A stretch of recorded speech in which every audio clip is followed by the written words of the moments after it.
Hey guys, just wanting to get you guys an update about the APUSH exam in case you haven't already read the updates or need some clarification.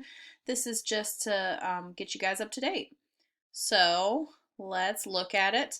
So there are a few just things that I need to talk about. These are good updates for you guys and just want to keep you guys current. So when is the APUSH exam now? They've pushed it back by 1 week from the original date. So now it will be Friday, May 15th at 2 p.m. You'll need to log in by 1:30 p.m. to your AP account. So that is where the test will be available to you, where you're going to write your answers either into the portal itself or you would write it on a sheet of paper that you'd have to take a picture of and upload.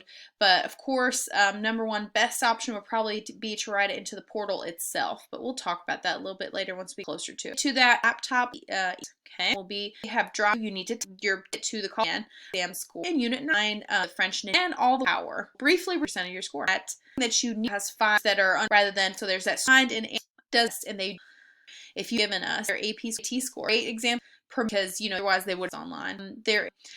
So let's see, one more thing that I want you guys to have is the rubric, the modified rubric. I'm attaching the modified rubric to this.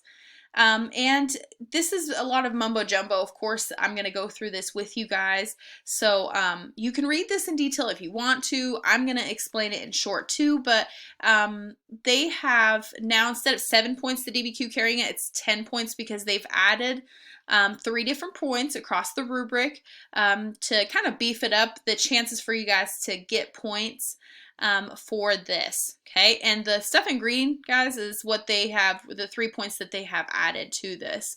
Okay, so just the usual components as we've always done, but they've added some extra points that can be and should be earned, okay, for the success of this exam. So I'm going to attach this obviously also to this post, so you'll be just good to go. If you guys have any questions or concerns, I mean, just email me, email away. For this, if you have, we're going to go specifically through the rubric again, so it's nothing that you guys haven't done before and nothing that you couldn't do. I have faith in each of you. You guys can absolutely do this, okay? You guys enjoy the rest of your weekend.